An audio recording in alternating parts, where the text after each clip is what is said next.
What's going on, everybody? Welcome back to another episode of Full Metal Analysis. I'm Bruce Diggy.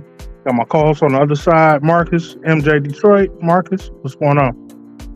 Oh man, not too much, man. Happy to be here. Happy to talk about this upcoming week of football. Lions got Carolina this weekend. Yeah, man. And I might say this every week, but we haven't gotten to the tougher opponents in our schedule this week. So once again, I'm saying that I think Detroit comes in and handles this game handily. They go ahead and take it off. Should be an easy win. I'm not gonna write off Carolina because of what happened to us last year. But we should come in and take care of business. If we do what we got to do, not make any turnovers and not beat ourselves, we should be fine. Yeah, man. I don't think last year will happen. I was listening to Dan Campbell on the interview earlier this week, and they asked him basically trying to see if they could get that same answer that they got for Seattle. You know, like, hey, we remember what they did to us last year, but Dan Campbell said he not really playing that card this week. And I agree with him. I thought the same thing. This Carolina team is totally different. New quarterback, new coach. I don't know, GM, but even like Deontay Foreman, and they still got Chuba Hubbard. But like a lot of the guys that beat the Lions down last year, man, are not even there no more. So I'm with you. I'm not saying that it's gonna. It's hard for me to come up with a way, for the Lions to not be successful in this game. The only thing I will say is this injury report is weird. Yeah, I haven't got a chance to look at the injury report. I will say to your point that this is a different team. You and Dan Campbell, I agree with y'all completely. The only reason I would say is that I would say be careful of what happened to us last year is because I'm more so speaking to the mindset. Like last year, we came in with the mindset that Carolina was an easy win, and and we turned out to lose that game. It was a rough game, but I am with you. It is a different coach, different quarterback, different team. So, like I said, I do think we will handle them easily. Haven't got a chance to see the injury report fully. I know St. Brown had an abdominal injury, but it wasn't really specified what it was. I know he said personally that he thought he would be good to go. But it seems like we're gonna get Big V back, and Frank, not Frank right now, but Taylor Decker should be good to go this game. I'm not sure on Kirby Joseph, um, and Brian Branch. Do you have any details on them? Real quick, the one thing I will say is that Carolina team last year was, if I'm not mistaken, a wild card team, or they were like one game away from a wild card team. And this Carolina team is not. I don't think it's gonna see the wild card. But as far as injuries, Brian Branch is out, and Amon Ra St. Brown is doubtful. And then it's a bunch of questionables. Jahmyr Gibbs was questionable. Big V is questionable. Kirby Joseph is questionable. Jameson Williams is questionable. They were just talking about that on the radio because he's on the injury report. It says he's questionable. It was something weird, like not health related or something like that. So honestly, man, the questionable, I think they just put that on there to keep people off guard. You know what I'm saying? If it when it says doubtful, that's more of a he might play. Questionable, I still put them on. Most likely they're gonna play, but when it gets to doubtful and I forgot the other phrase that they use, but it's one more that for sure they're not gonna play. Questionable, doubtful, out, and yeah, doubtful and out. Those are the ones that worry me. So I think while I do think that St. Brown is a major part of our offense, I think that what the way our running game has been and Sam Laporta, we can face the Panthers without him. You know what I'm saying? If it was another team, I would be more so worried. I would love to see him play, but not if it's gonna hurt him in future games. Um, as far as Brian Branch playing, that's kind of a stinger because Brian Branch has proven to be the best player on our defense so far, and but I think I still once again I don't fear Carolina's offense. So I think once again in that area we'll be fine, especially if we get Kirby Joseph back. So looking at the, I pulled up the stats real quick, and their leading receiver is Adam Thielen. Yeah, I know last week he had a big week. Last week, I can't say he had a big week. I'll say that last week, Andy Dalton played, and or no, that was Minnesota. They played last week. So week before last, when Andy Dalton was out there, I know a couple of receivers had, I want to say, 100 yards. So they're a much better passing team with Andy Dalton out there, but with Bryce Young out there, man, this guy just has not hit his stride yet. He I haven't watched a lot of Carolina, but what I have seen, it feels like he's just trying to fill out the game, and he's in no rush. He's as far yeah, as like feeling like he needs to hurry up and get it together. Like I feel like this right. guy's taking his time. He's letting it come to him. He's, if we lose the game, we lose the game, but he's looking at the bigger picture. So I would be surprised if this game is the game where he decides, you know what, I'm about to announce who I am to the league, against the Lions. I feel like you got something right there, man. It almost feels like the coaches told him, "Hey, listen, we're gonna be a poor team this year. Don't worry about it. Go out there, learn. Get used to the game. You know what I'm saying? Learn because, I mean, this man doesn't really have anybody to throw to. I mean, Thielen was a excellent receiver back in the day. I mean, he's a veteran receiver, but the man is 33 years old. I think Marvin Jones is 34 years old. So, and Marvin Jones is the oldest receiver to make a roster this year. So Thielen has got to be like 1 or 2 years under him. So I'm not really, I, I'm not really worried about their passing attack. I don't think this year is the year to be worried about Bryce Young. Maybe in the future years, um, he might pose a threat, but as of right now, I don't think there's anything to be worried about. Um, DJ Shark is out there. I think he had like a decent amount of catches last week, but I haven't seen anything that makes me fear them, man. I mean, at the most, I know they've been scoring like 13 points and under, so I'm not worried about that. Did the Yeah, uh did the injury report say anything about Emmanuel Mosley? questionable. Okay. Yeah, I'm not sure about Sutton. I can't remember. I don't remember seeing him on there. But I don't if think he had an injury. if Thielen if Thielen is going to get matched up with Jerry Jacobs, then they're going to try to do the Amani Ra with Thielen. So, I would say keep a lookout for that.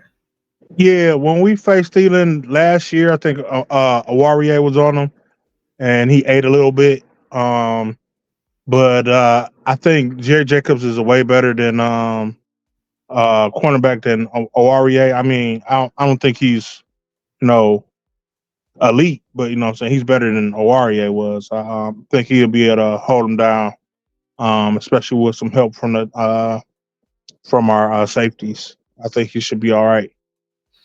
I'm with you. For the most part, right now the spread is at what's that, 10? It's bordering on 10 and a half. I think the Lions should be able to cover that. Um, my only thing is that if the Panthers are going to be in it, it would take them to win that turnover battle. You know, Yeah, and um, they had a couple of picks last week. As long as Jared Goff takes care of the ball, I think we should be fine. I think David Montgomery will get a lot of work in this game. We run him into the ground. We should be fine. Control the clock like we love to do. Take control of the game, and I think we will be fine. I did want to get your opinion on a couple of these players that we haven't seen, like Jamo, Emmanuel Mosley. Some of these guys that are going to be playing this week. I know I don't expect them to be big numbers. Uh, Even Kirby Joseph. I mean, he played week one and a little bit week two, but for the most part, he's been out for half of what we can call half the season right up to this point. Um, what do you think these guys are going to do? And what are your expectations of them? I honestly wouldn't be surprised if you told me Jamo doesn't even take the field Sunday. I wouldn't be surprised if he plays a handful of snaps. I wouldn't be that surprised. You know, if he was out there for a majority of the snaps, that's the only thing that would surprise me. Um, you know, that's part of this Lions culture is you know, they like to break people in. If they don't feel like you buying into the system, then you're not gonna play. And so I feel like that's where J-Mo's at. He hasn't convinced them that he's all on board. They asked Dan Campbell, you know, about J-Mo coming back and what Dan Campbell would consider a successful uh, season for J-Mo. And pretty much he was just like, is you know, him just being reliable, being where he's supposed to be at, you know, running the right route, be good character. He's like, I'm not worried about yards, I'm not worried about catches, I'm not worried about explosiveness, I'm not worried about none of that. I'm just worried about him doing what he needs to do because we are here to win, and it's not about nothing else than other than winning. So like he said that like it was a lot of it was a lot of conviction. I felt like when he said that. So yeah, JMO man, you know, JMO just seemed like a lighthearted type of guy, and right now I don't think that's flying with this coaching staff. So JMO, my expectations for JMO, I don't even know, man. I gotta see him on the field. You know, at the end of the day, if you told me 2 years, a year from now, he's not even with the team, I wouldn't even be surprised by that. Whoa, Yeah. I disagree with that. Hey man, it's been what? He's been on the team 2 years now. Yep. Yeah, and we still talking about you know him getting on board. So Yeah, but all that's behind him now. I mean, of course, last year he was dealing with the injury. You know what I'm saying? So I didn't expect to see him last year. I mean, we got more than we expected of him last year. And this year, of course, he got the gambling suspension. So all of that's behind him now. So I mean, up from this point on, I expect to see him on the field more. Me personally, I don't think he gets that many targets to this game. I expect to see him get 3 or 4 targets. And that's even if Jared Goff trusts him enough to throw the ball his way. I think it depends on how the game is going. If it's a blowout, then we might see more targets go his way. But if it turns out to be a real game, I say maybe 2 or 3 targets at the most. But yeah, I agree with you at one point. I do think they're gonna ease him into the game. I don't think they're gonna give him a major role in this game, but I think they're gonna give him a couple of targets, maybe a surprise play in there to him. One big surprise play, just to fill him out, showcase his speed a little bit. And I think that'll be it for him. And then it'll be back to the game plan or whatever it is, saying that they got drawn up for this game. But I see Jamo being here for a long time. I think he likes it here. I think once he does get incorporated into the offense for the rest of the season, people will start to get off his back, and it'll go smoothly from there. Nah, yeah. I mean, the one thing I will agree with you is I would love to see, end around or a flea flicker or some type of gadget play for JMO. That would be real nice to see.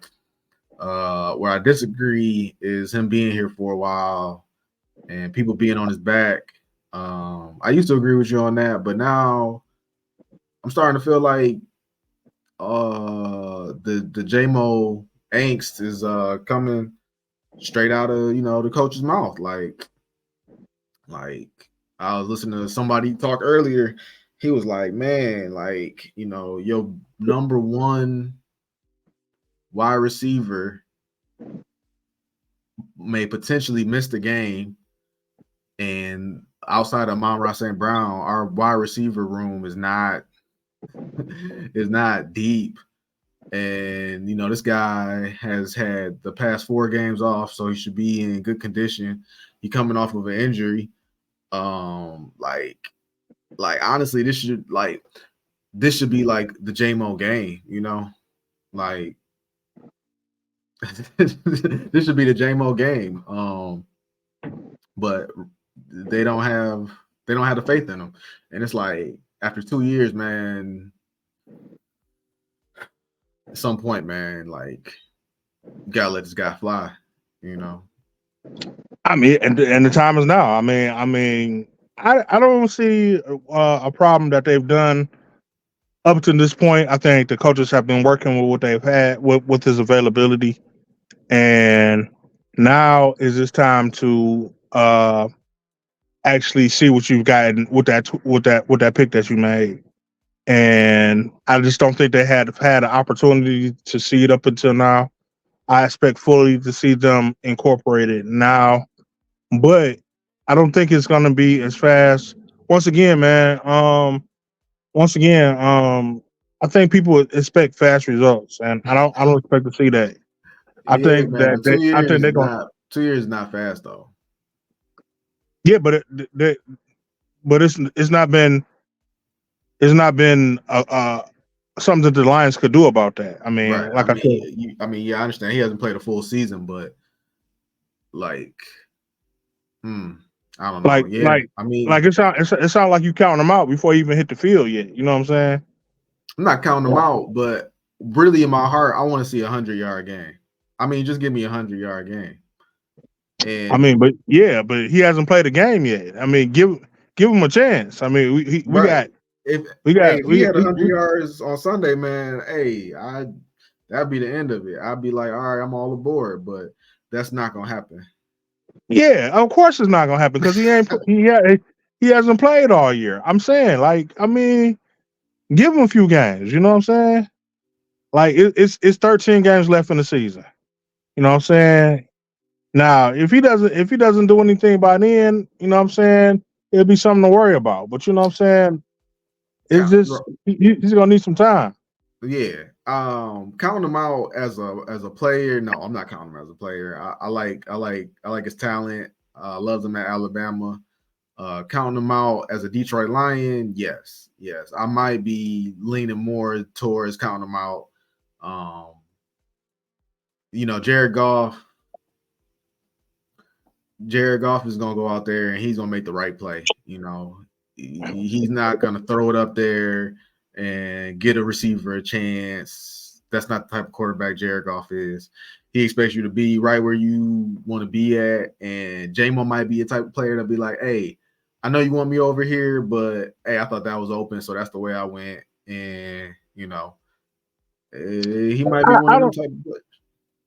People got Jamo painted as a wild card, man, and I don't see that, man. You know, what I'm saying? I see a guy that he's out there to do his job, man. I mean, he's a young kid, so of course he does what younger people gonna do, but I don't see him as this recluse player that everybody makes him out to be. Like for real, I think that's more of a rumor that people are just ran with. You know what I'm saying? Like when he first got drafted, I thought that of him just from his demeanor. But the more I've gotten to see him, the more I think that he's just a guy that wants to play football, man. Mm, I mean, yeah. The thing is, man, like it just. I'm not gonna say that, but the thing about Jamo, man, is the guys that he got drafted with. Um, they didn't seem to have any problem acclimating to the league, and you could Well, almost he was argue that they had worse quarterbacks. well nobody was hurt but him. No, he was hurt coming out, but even so, like I'm pretty sure I'm looking it up right now, but I'm pretty sure his numbers compared to the guys he was drafted against are it's not even close. Of course, because the other guys have played in a full season, and he's only played a fraction of 5 games. Right. So he should have like, but I mean, realistically, they played a full season. Jamo played like what? Played like 8 games last year, 9 games. Mm, did he? I don't think it was that many. I'll tell you right now. Like wow, like so yeah, man. 6. All right, let me see. What Jamo had in his career, I think he played like James I think it was like 5 games. Jameson Williams in his career has ESPN got him as questionable. Do they have his games on here? They do Because not. he didn't come back to after Thanksgiving. Game log. Look at that. Not available. Stats. All right. Last year he played. Yeah, you're right. Last year he played 6 games. Okay, 6 games. So, mm, damn, yeah, that's hard math to do. But yeah, man, in 6 games, in 6 games, he has 1 catch for 41 yards and 1 touchdown. Yeah. And how many targets does he have? How many Uh, times was he implemented into the thing? well, he's got 9 targets to answer that question. Right. Um, but he also has 1 rush for 40 yards. So Right. he's got 2 touches for 81 yards. Right. But then if you look at Chris Olave, Olave has 95 catches for 1,348 yards and 4 touchdowns in his career. And Garrett Wilson has 104 catches for 1,328 yards and 6 touchdowns. Yeah, but once again, that's a full season. So I mean, I don't even know how you compare the two, the three. I don't know how you compare them. So that's over a full season, and not only that, but those guys were implemented into the scheme of the offense, where JMO was just kind of thrown in. So what you're saying is that this coaching staff doesn't believe in Jamo. You know that's not what I'm saying. Come on now. What are you saying We, then? we, Because we, we, that's the we, only way that I can interpret what you just said. he was hurt. He was hurt last year. They didn't want to throw him in the game off of directly after off of an injury. You know what I'm saying? And take the chance that he could re-injure himself. So and they were already uh had their offense in place prepared for him to because they didn't expect him to come back for the entire year. So they already had their offense in place that they wanted to run without him. When he was able to come back and when he was able to come back a little bit early, they had to find a way to fit him in. You know what I'm saying? They already had their game plan for the season. Well, if I do the math for you, if I do the math real quick, just to put a pin in my argument. 1328 divided by 21. So if you divide 1,300 yards by the 21 games, and that's assuming they didn't miss any games. If you 17 for a full season and then 4 games this year, that's 21 games. And you divide 1,300 yards, that's 63 yards a game. So, Jamo isn't averaging close to 60 yards a game. But he got 40 yards every time he touched the ball. Not to mention that he had a touchdown call back on him for holding. Yeah. Woulda, coulda played. There's no category for woulda, coulda plays. No, I'm not saying woulda, coulda. He did. He just got called back. Well, he didn't, but I mean, I understand what you're saying. He had a great play that got called back, so right. He don't get credit for it. That he didn't get credit for it, but he did it. He's a great athlete. So what are you arguing? That the coaching staff doesn't believe in him. I don't get where you're getting this from.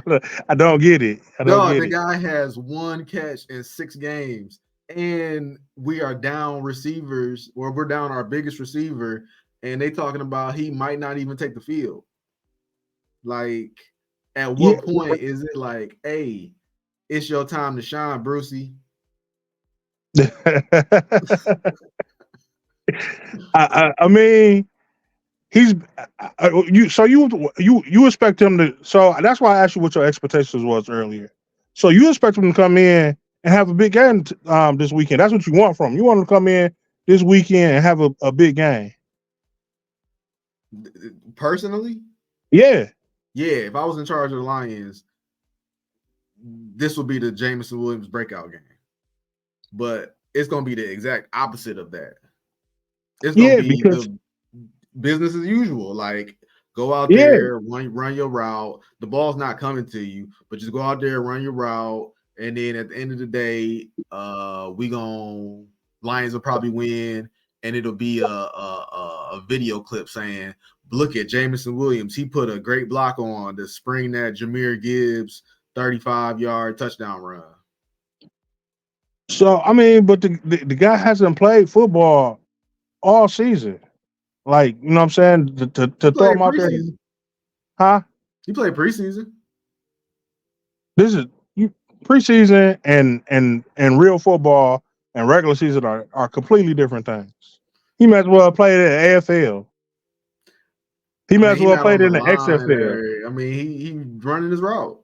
He may have played in the XFL. He's running his routes against third string guys. So what do you expect out of him tomorrow or Sunday? I told you. I expect him to get. I expect him to get like 2 or 3 targets. 2 or 3 targets. I expect him to get 2 or 3, maybe even 4 targets. I expect one of them. I think one of them will be a big play, but I'm not expecting much out of him. I don't expect to see anything big from Jamo until at least the Ravens game, which is 2 weeks from now. 2 games away. Yeah. Will I see 100-yard receiving game out of Jamo this season? Yes, I believe so. Okay. I believe so, but it won't be like a Dink and Dak 100-yard game like St. Brown gets. It'll be a breakaway. I think one game this season he catches 2 balls for like 40 yards. Okay. Defensively, I just expect I've been hearing a lot about Emmanuel Mosley, so he's supposed to get some play. He's supposed to hop in there. They're probably the rumor is they're gonna let Jerry Jacobs probably get the start, and then they just gonna work Emmanuel Mosley in. I'm excited to see him. I heard a lot about him. Yeah, me too. I've been meaning to do some research on Cam Sutton because my only recollection of Cam Sutton is that Seahawks game, and I swear, every time, if it wasn't Jerry Jacobs, it was Cam Sutton making that tackle. But I would much prefer my DBs getting a knockdown or a deflection or something. But apparently, Cam Sutton's have been playing Solid. out. Yeah, solid. That's what I hear. That's what I hear. Yeah. So yeah, I'm gonna have to. He's like ranked one of the top DBs in the league right now. Right. So yeah, I'm gonna have to check that out. But it would be great Like if I said, Viatar plays.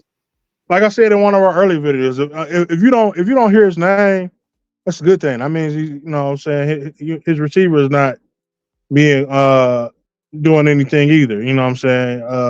Yeah, that's what I'm And saying. I was hearing his name though. He was making the tackle like constantly. I don't remember hearing his name once in that Seahawks game. I think that was for a pass interference. I Yeah, didn't I didn't see him making a whole bunch of tackles. Matter of fact, I think in that game, CJ GJ Kirby Joseph had the most tackles, and I think the third DB to have the most tackles was CJ GJ had 9, Kirby Joseph had 9, and another DB had 8. But I don't think it wasn't Cam Sutton. yeah, So I didn't see a lot of tackles from him. yeah. No, I mean, as far as I can say, he's just a professional defensive back. Yeah, I'm not saying he's Deion Sanders out there, but I'm just saying he's been up until this point. I think he's been holding it down pretty good. Yeah, yeah. The one tackle I did see last week when he flipped Aaron Jones, I did see that tackle in the backfield. Yeah, yeah. Yeah, they was hitting that game. I mean, that's what I think it was Tracy Walker maybe. But somebody called they secondary defensive back room. They called them Hitsville, USA. Yeah, Churchy has had 2 big hits in the Atlanta game and the Green Bay game. Yeah, if he been hitting, um, yeah. No, man, they be hitting. That's one thing that you can't say. They physical. They play a physical brand of football. It's beautiful to see. Like their defense really does move as one unit. You know. Also, did you know we had the number 1 run defense in the league right now? I did know that. I did. That is incredible. To come from where we were to where we are now.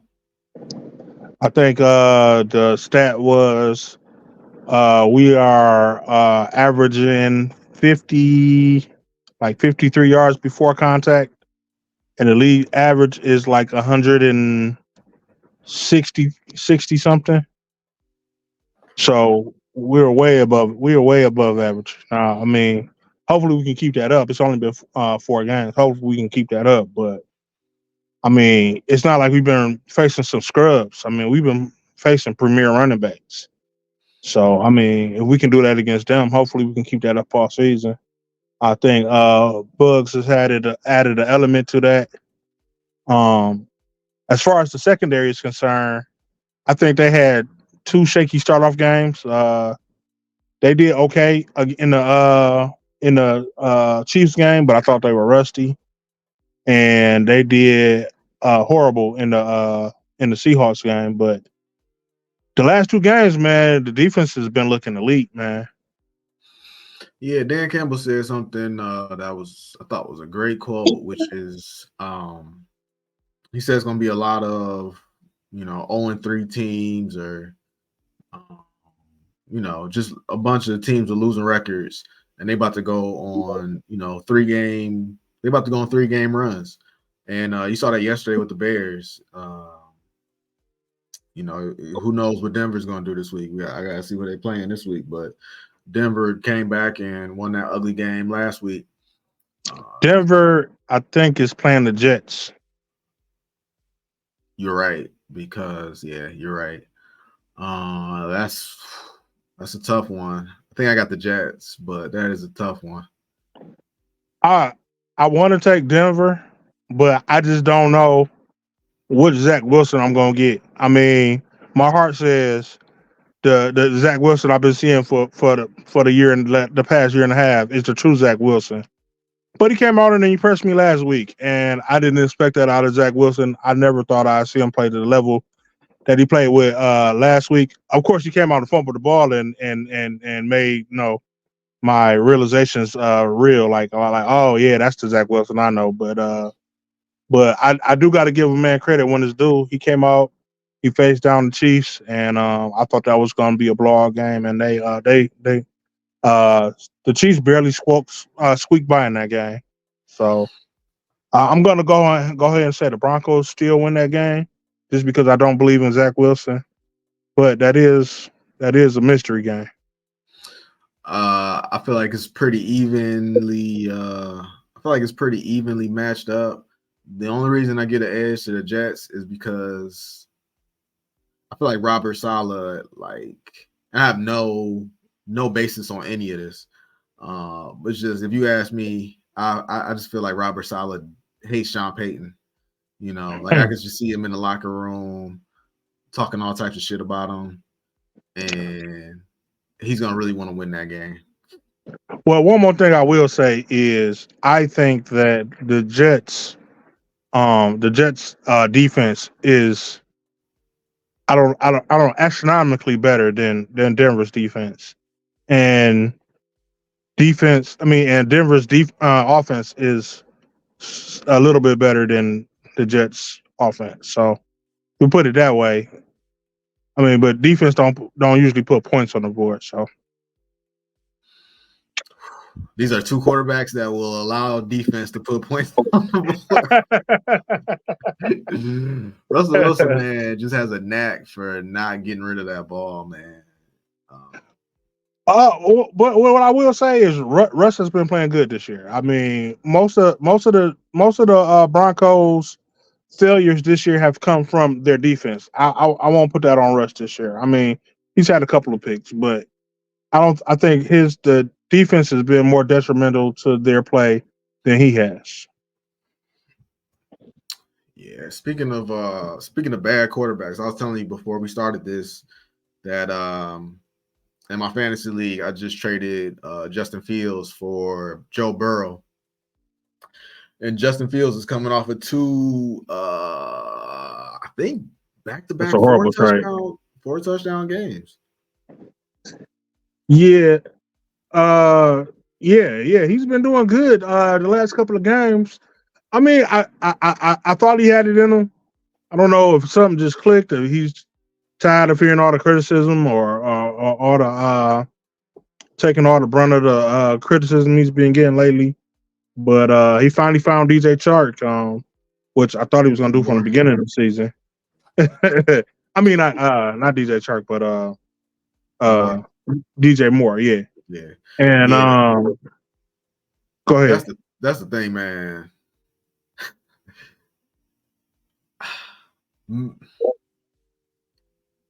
It's hard for me to believe, but I don't think Ron Rivera knew who DJ Moore was. Because all DJ Moore had to do was make one man miss, the guy that was defending him. And once he made that man miss, there was nobody else in the picture. And that's kind of what DJ Moore does, man. He's like I don't even want to say that, that's disrespectful, but him and Amon Ra St. Brown are cut from the same cloth. He's a yak guy. He's a small guy. He's not a go up and go get a guy. He's a yak guy. He Golden Tate. Like right. Just give him the ball and let him do what he could do. Just get the ball in his hands. So why you would put that guy in single coverage every time? Like not nobody over the top. Like I mean, that was like a bad game of Madden, man. Well, and to be fair, like I said, because thinking about the Bears in the future, what do you think that these last two games were anomalies, or do you think they were uh, finding they own? Because me personally, while I do think Fields has the talent, um, I think that the defenses that they played these last 2 weeks weren't good defenses. Yeah, they weren't good defenses. The game plan was poor for Washington, definitely. Denver, like you said, is not a good defense.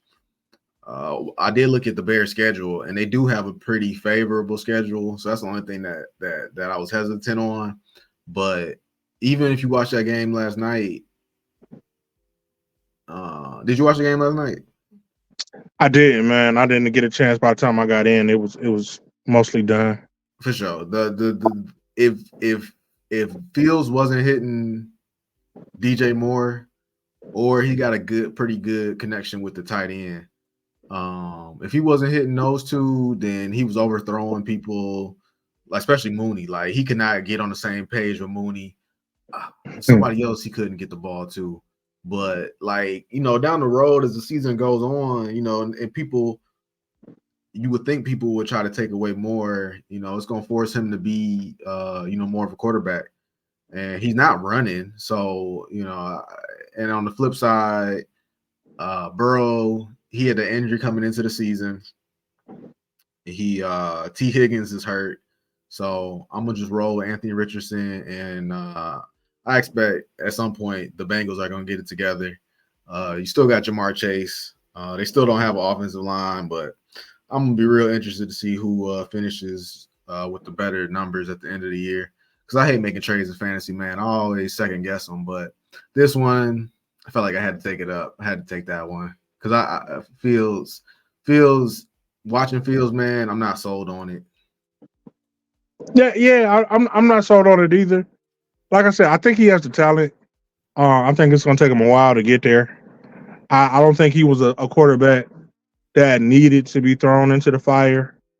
I think he would have benefited much more if he had got drafted by a team that let him sit behind somebody, learn how to play in the NFL, and get put in gradually, kind of like I don't know, maybe like a Lions team would do, So I think he would have benefited from that, and I think, but I think he'll get it together eventually. But it's gonna take a little while.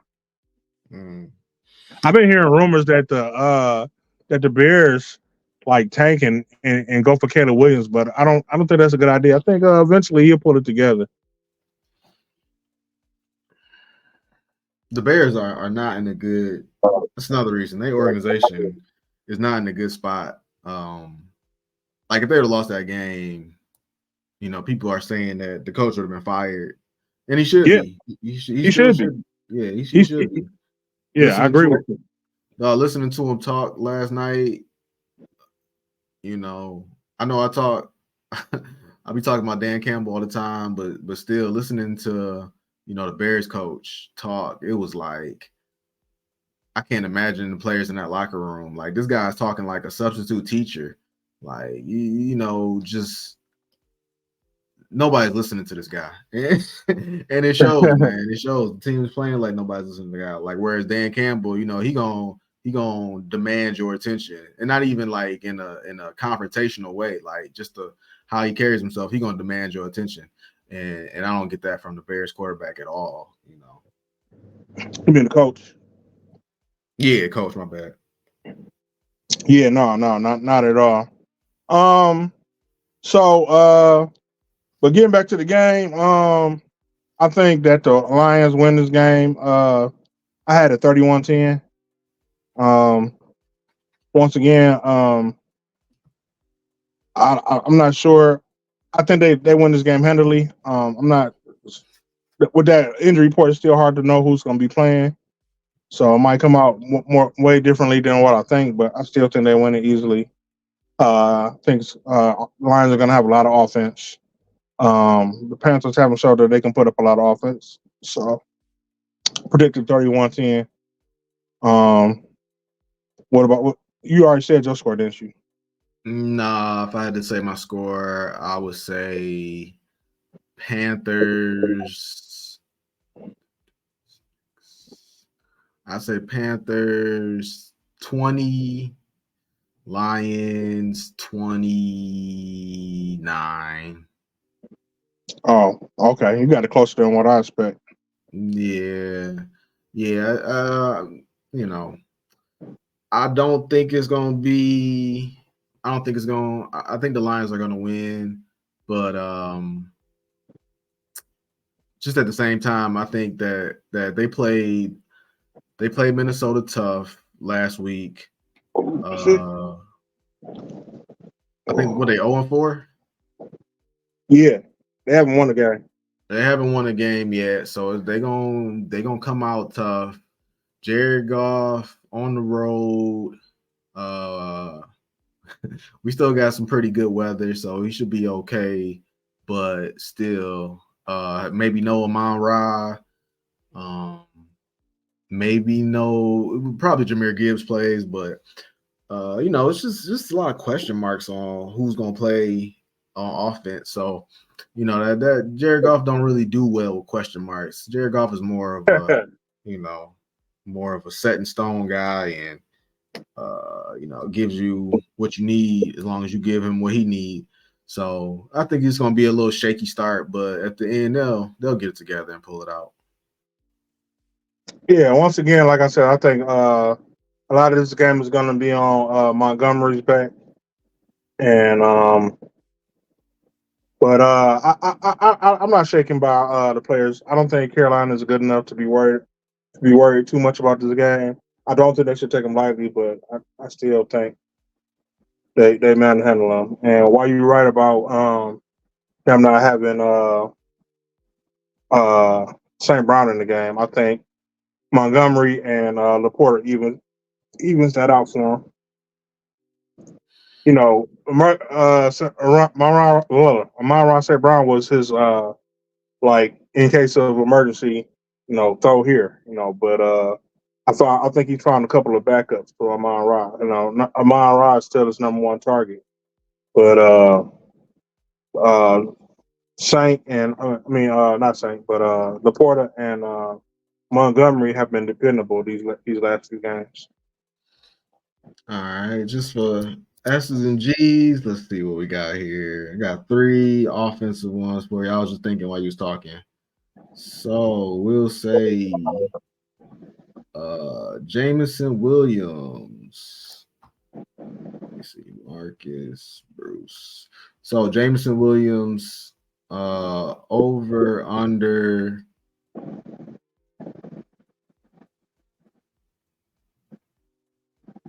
24 yards. Oh,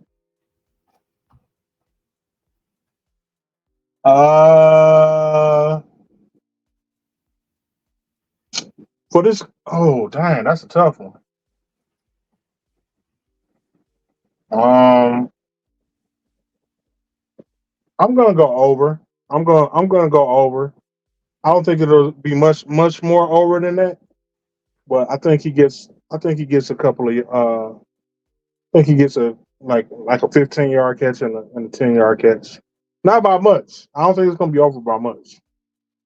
I'm gonna go under, but it's gonna be close. Yeah, Um, David Montgomery over under 86 yards. I definitely got over. Which I'm gonna go over as well. And then the last one was Jared Goff. Over under 1.5 interceptions. Under. This is a game where Jared Goff can't afford to throw any picks. Any Hold on, my bad. Not interceptions, turnovers. Well, I'm still same premise. I'm, Okay. I'm I'm going that Jared Goff has turned over the ball the last three games. He cannot afford to do it again this game. I think he takes care of the ball this game and does not turn the ball over. I am.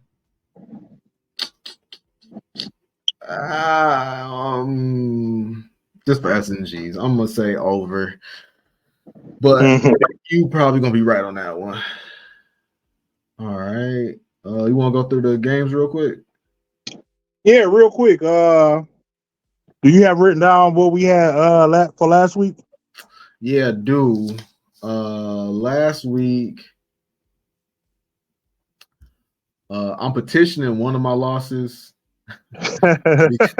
because my premise was that Jameis Winston plays against Tampa Bay, but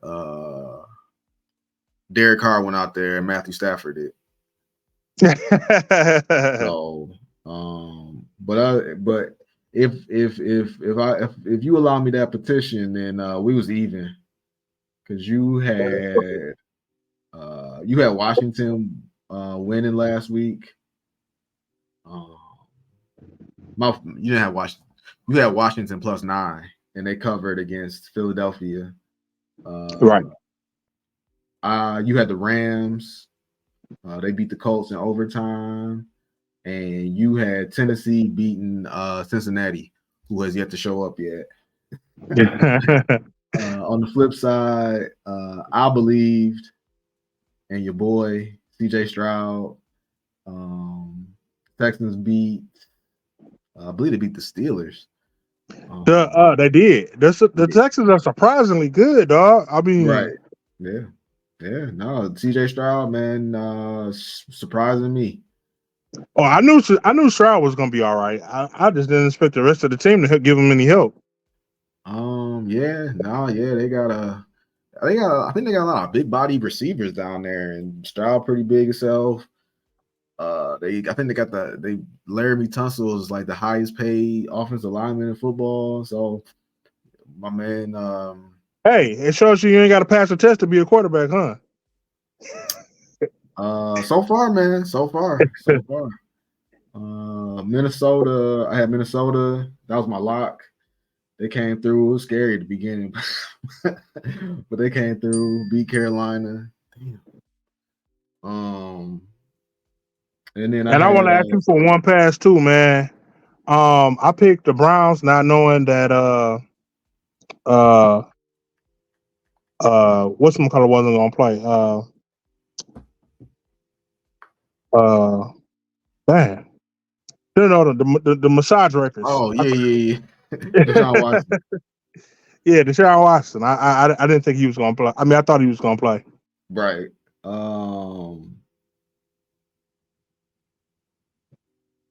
Who the Browns play?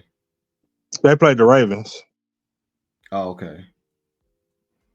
I don't think I put the. Oh no, I think we agreed on that.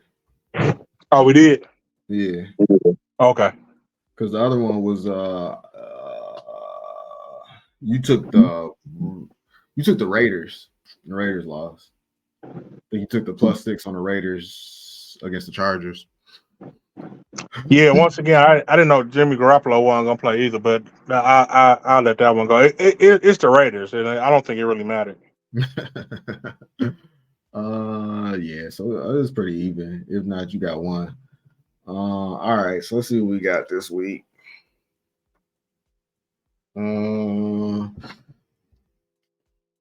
Jacksonville is in London.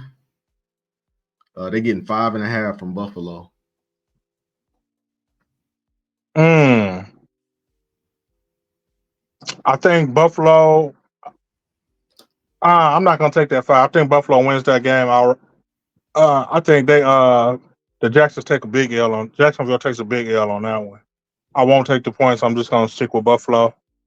Jacksonville hasn't been looking as good as they did last year, and I think Buffalo takes that game. Yeah, I'm with you. I'm not betting against Buffalo. Ravens are on the road in Pittsburgh. Ravens are giving 4 points. Once again, I'm not gonna make a mistake I made last week. I'm going with the Ravens. Lamar Jackson looked amazing last week. Um, he was Superman. He was throwing the ball. He was running the ball. I mean, I'm gonna take him against that Steelers. The Steelers have not been looking that great. I mean, the Steelers are streaky. They spotty. Sometimes they have a good game. Sometimes they don't. But I don't trust them against a Ravens team. And I think the Ravens beat them, and even with the points. All right, I'm with you. Taking Baltimore as well. Uh, I think Mitch Trubisky or the one guy that my man tried to hit him with his helmet. Rudolph. Yeah.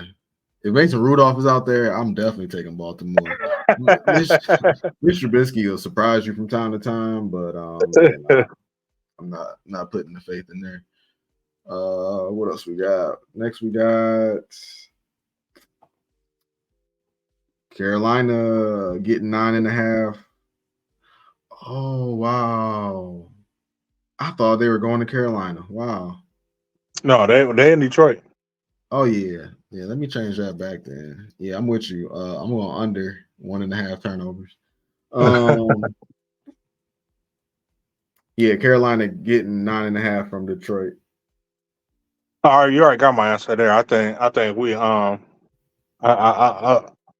even with the points, Carolina's not gonna cover that. Yeah, I'm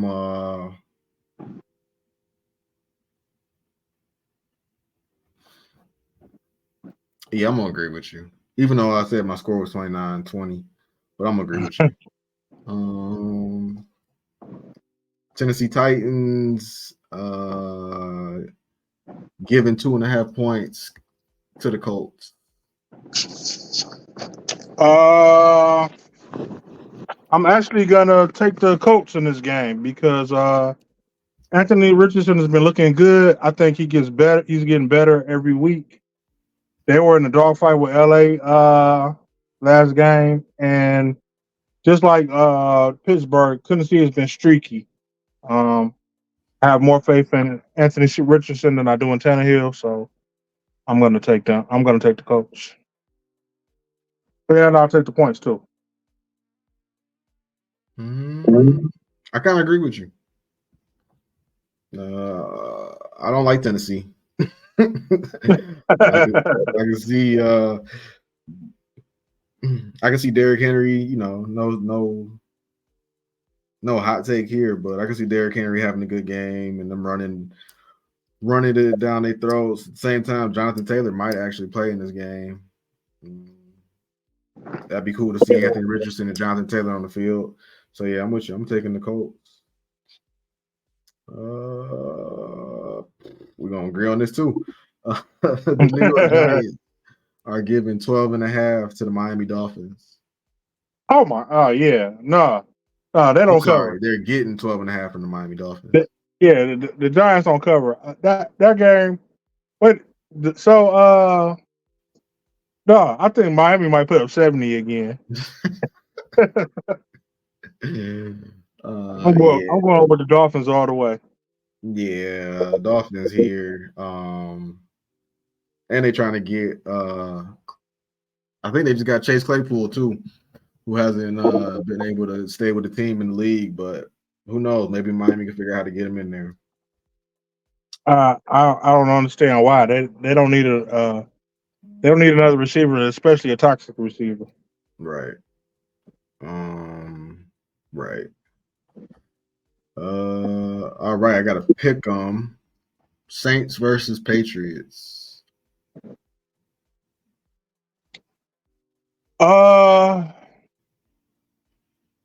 That's tough. I think the Saints and the Patriots are in about the same tier right now.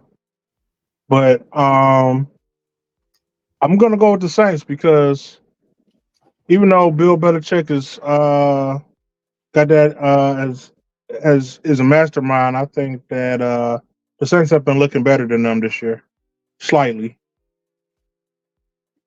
I'm taking the Patriots. And Mac Jones has been playing horrible. Taking the Patriots.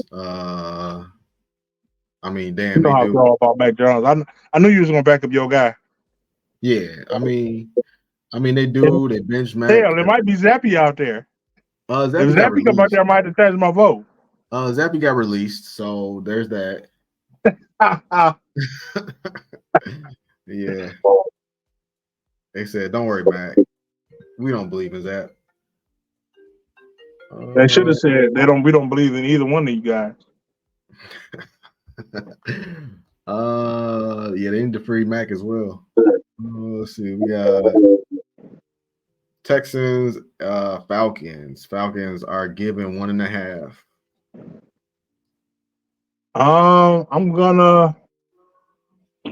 I'm gonna go with the Texans. Like I said, I think they've been looking real good, man. They surprised me how good they've been playing, and I think that they and the Falcons. Ritter has looked abominable. He's looked like the worst quarterback in the league. I can't possibly think that they're gonna get a win unless Bijan has a 200-yard game. I don't think they win that game. Yeah, their defense has actually been playing pretty well too. So I'm with you. I'm going Texans. Yeah. Uh, Bengals are given 3 on the road at Arizona. Joe Burrow's a bum. I think that the Bengals win this game, even though Joe Burrow has been hurt.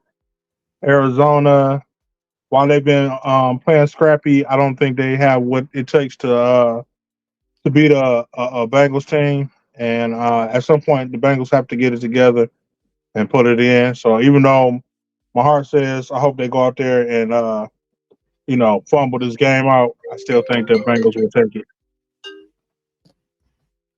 Right. Then we got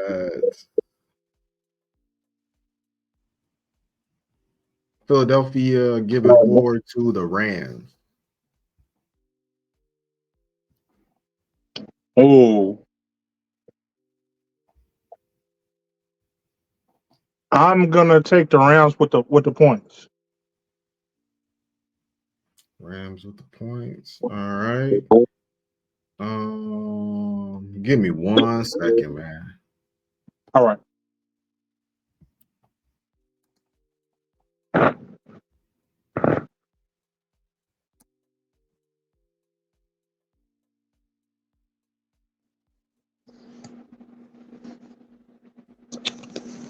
While I got y'all on here, I want to tell y'all like, subscribe, share the stream.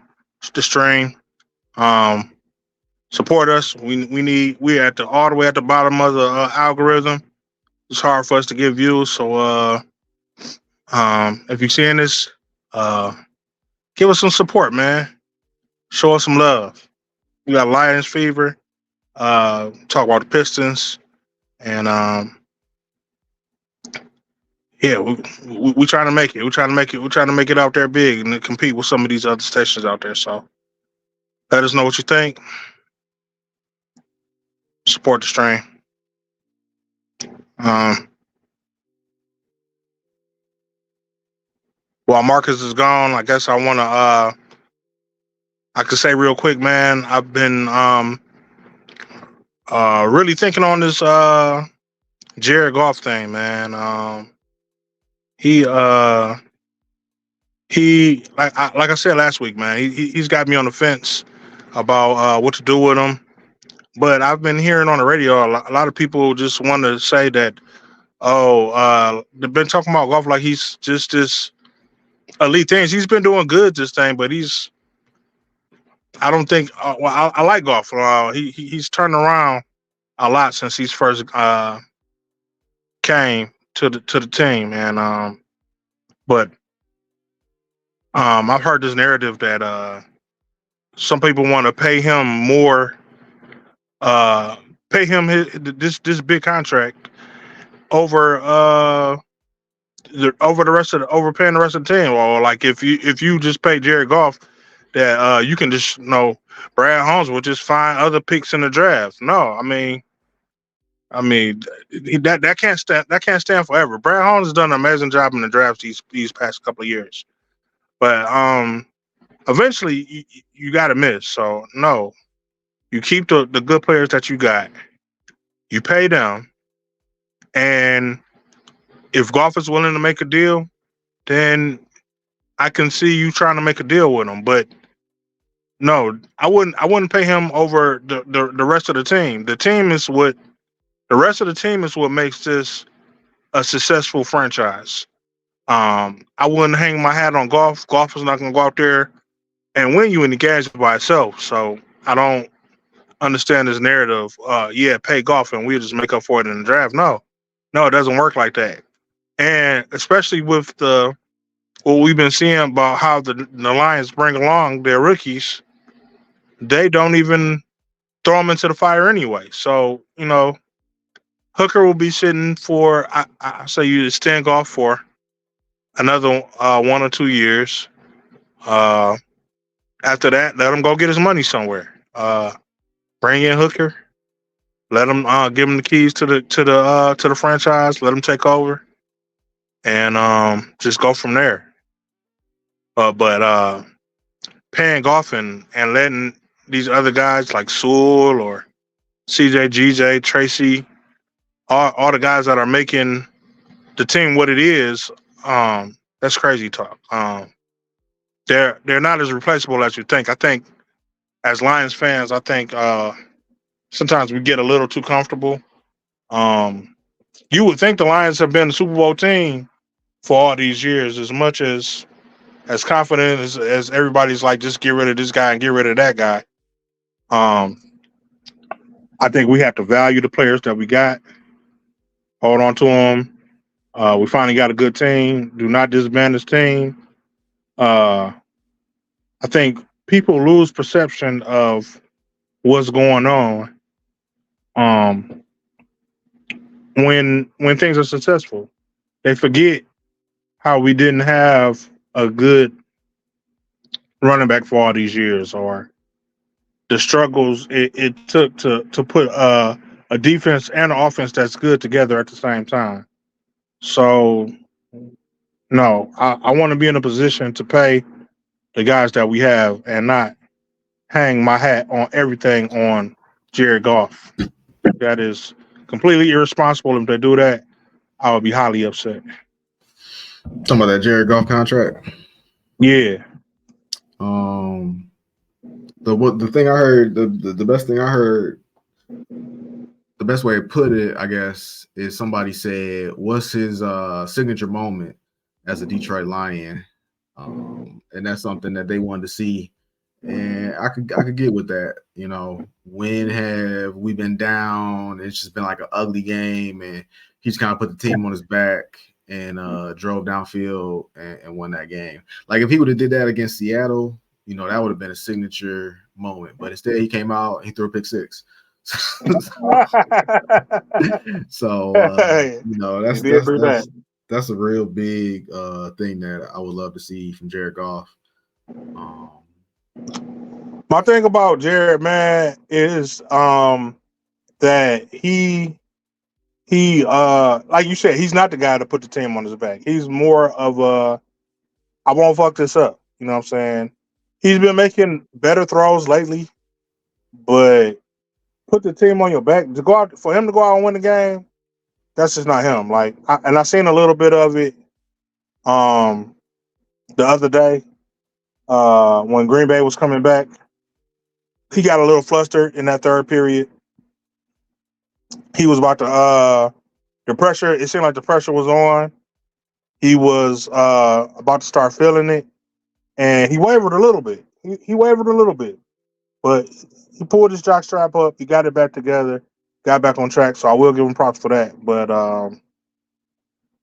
my concern is when the game is on the line, playoffs, division. If we plan to be Super Bowl champs, when that Super Bowl is on the line or that playoff game is on the line, I don't think Jared Goff is the one to pull you out of the fire.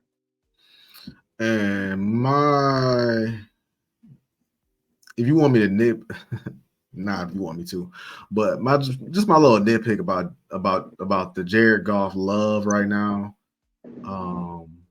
You know, and especially this reoccurring, you know, I don't want to call it a narrative because it is true. He is a top 10 quarterback, but Yeah. it's just such a down year. Because Yeah. I thought about, you know, top 10 quarterback, and then if you look at it, man, there are 10 teams who have who are starting a quarterback who have less than, you know, 2 years of evidence, you know, to who they are. So you can't even count those guys. Right. Like, you know, just real quick, you know, Zach Wilson is out there. Josh Dobbs is starting in Arizona. Desmond Ritter is starting in Atlanta. Horrible. Sam Howell starting in Washington. You know, it's a lot of Anthony Hey, Richardson, C.J. Stroud, Kenny Pickett. Like it's not, you know, the league is not. Everybody's got a quarterback for the most part in the league right now, but at the same time, it's a lot of young, unproven quarterbacks. So Jared Goff is just a, you know, steady Freddy. You know, he's been in there, and he yeah. hasn't gone too high, too low. When I first realized that Jared Goff was a top quarterback in the NFL, it took me a minute to accept it as well. But when I got to thinking about it was like when I got to thinking about it, it was more so that he was a top 10 quarterback because of availability. I mean, of who's out there more so than he's just better than 32 other guys. You know what I'm Right saying?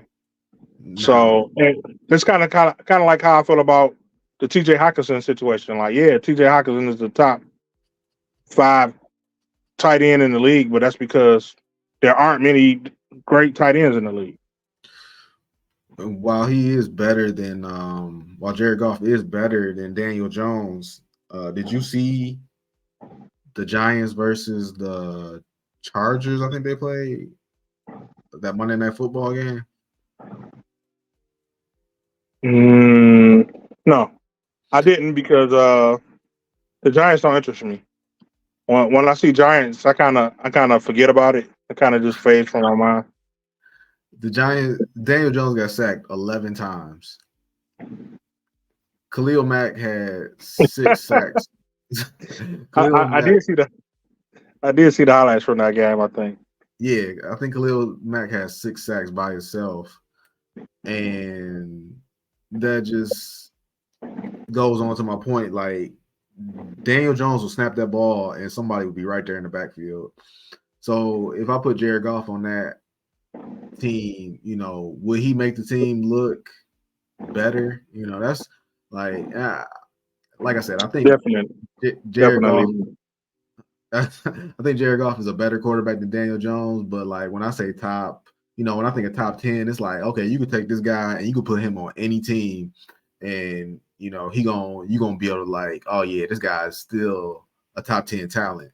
But yeah, if you took Jared Goff off of this team and put him on some of these teams with like these sorry O lines, uh, he Jared Goff under pressure is not the same quarterback that he is now. Take I think a lot of Jared Goff's success with us and what has made him a top 10 quarterback these past couple of years is definitely our offensive line. If we didn't have that offensive line, I can't say that he would be a top 10 quarterback. right. And then to your point, once you pay him, are you gonna be able to keep that line together? Yeah, it's a real conundrum. My bad, man. I got this call from this guy, and this guy likes to talk. And you know, you try to give people the signal, and they just keep going, man. They just keep going. So, Sorry, I um, tried to hold it down while you was gone a little bit. Just a hey, little man, bit of dead space up there. I But appreciate it, sorry. man. I appreciate it. He turned a 2 minute conversation into a 12 minute conversation. That takes talent. All right. So we both agree on Cincinnati. You say you taking, I think you said you taking the Rams, right? Getting Yeah, 4 with the points from points. Philadelphia. Yeah, with the points. Okay, Rams getting 4. Yeah, Rams. I'm a double down, man. I'm a double down. Give me Philly. Then we got the Jets getting 2.5 going to Denver. We already talked about this one. Yeah, I'm gonna go with the Broncos. I'm not confident in that pick. I'm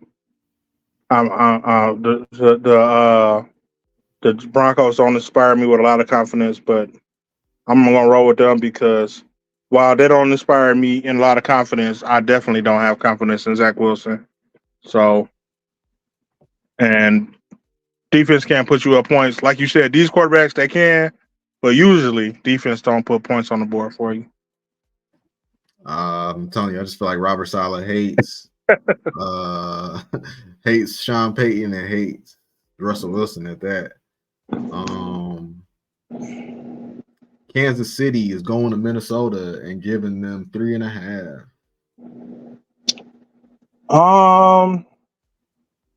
Of course I'm gonna go with Kansas City, but what I will say is, man, Kansas City hasn't been looking like the champs that they are, man. I mean, they've been it's been rough for them, except for when they play a weak team. Who did that they played the week before? Was that the Giants?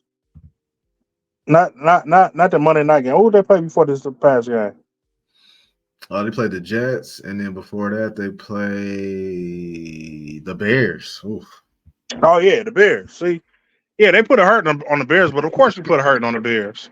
So, but against everybody else, man, they've been looking like before last year they were looking like gods, and this year they're looking like human, like they're touchable. Like you know, what I'm saying I can see a chink in their armor. So I'm gonna take So, them, but I'm worried about them. um, I'm gonna take the 3.5. I'm gonna take the 3.5. I probably regret it. But like you said, they've been sleepwalking, and the Philadelphia been doing the same thing. They both been sleepwalking through the season. Yeah, they have. At some point, somebody gonna hit them in the mouth, and they're gonna wake up. But if it's up to them, they're gonna sleepwalk all the way to the playoffs. So it's gonna take somebody to hit them in the mouth, and I'm gonna say that this might be the game where they get hit in the mouth, and then they win at the end on a field goal. Despite the Vikings only winning one game, man, I will say this about them: their offense has been on fire, and their defense is just sorry. All right. The Dallas Cowboys are going to San Francisco, getting 4. This has been considered the game of the week, but I disagree, man. I think the San Francisco goes in there and they mollywop the Cowboys. I think people are putting all this hype around the Cowboys, and I think San Francisco is going to show everybody just how fake that hype is. I was all on the Dallas train up until Trayvon Diggs got hurt.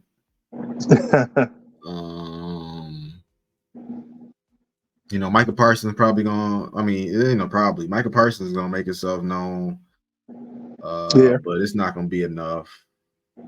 San Fran covers that 4, and then some, like you said. Last game is Monday Night Football. Green Bay Packers are giving 1.5 to the Raiders.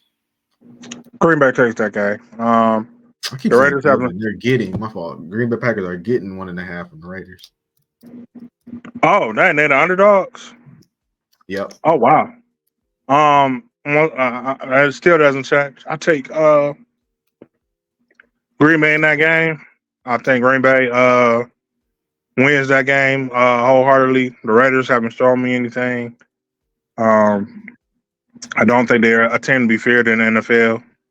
And I think Devontae Adams has been hurt, got hurt that game. So I don't think that they are going to do anything in the game. Green Bay takes that game easily. We agree on that one.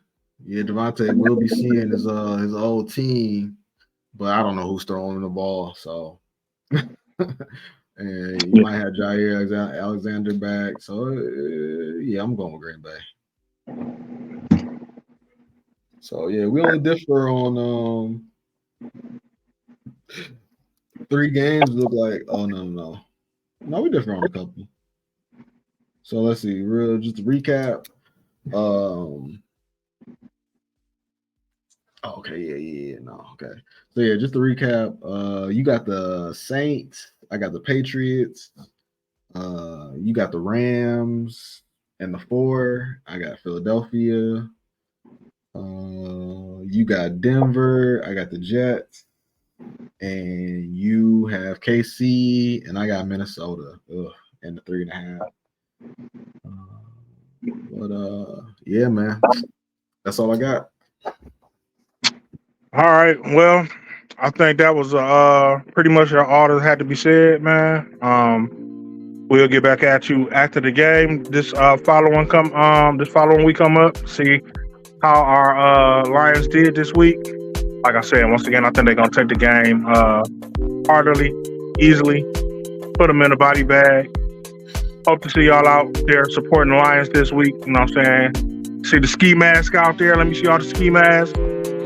But until then, that's all I got. Peace.